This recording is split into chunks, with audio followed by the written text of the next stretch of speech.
Well, it turns out I'm an absolute FPL mug, and you really do need Haaland, otherwise this happens. As well as that, I also transferred out Heung-min Son and brought in Foden. And I had several players that did not start. So why should you trust me as an FPL expert? Because it's time for redemption. Into the video. Make sure to subscribe because we're doing a face reveal at 1k subscribers. As I have already said, Game Week 2 started out as a disaster for me without Haaland, but thanks to Salah and Palmer, they really put me over the line here. Somehow I still got a green arrow despite a few players not playing. On to the questions for Game Week 3. The first question, is it too early to wildcard in Game Week 3? No, I don't think so.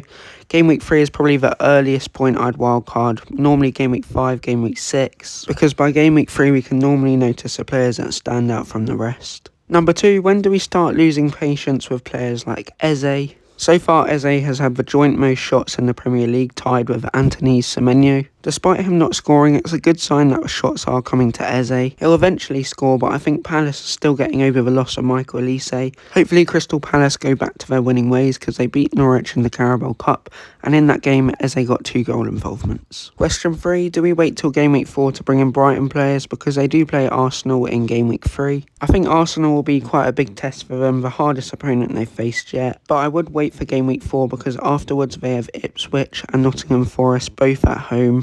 The last 2 questions I'm going to talk about in more detail later. On to a big discussion, do you go with Haaland or Salah in your team? Personally, I didn't include both because I don't think it's healthy, because if they both blank one week, then you're basically screwed, and it would mean there would be a lot of 4.5 million midfielders, which personally isn't very healthy. So of course we know that they're both on penalties, and Salah is older but he is very consistent despite his age. Alvarez went to Atletico Madrid, meaning that Haaland isn't at any risk to being rotated with Pep Roulette. Of course Haaland has more average goals per season because he's been here for 2 seasons, so it is a smaller sample size than Salah, who's been here for a while. It doesn't surprise me that Mo Salah has more assists on average per season. Haaland has a shot per goal of 4 and Salah has a shot per goal of 6. Mo Salah has more points on average per season and more shots, and both of them slightly underperformed their XG last season. But overall, despite the setback of his price, I think Haaland is probably the better option because you're guaranteed goals galore. On to the predicted points for Game Week 3.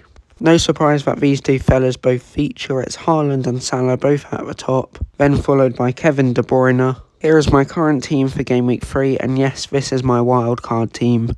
I like David Raya as an alternative to an Arsenal defender because he's slightly cheaper. I like to spend cheap on the defenders while going big in midfield and big up front with Haaland and Isak. My captain's armband is currently on Haaland and no one can challenge him at the moment, especially with the form that he's in, playing this West Ham side who are fairly new together.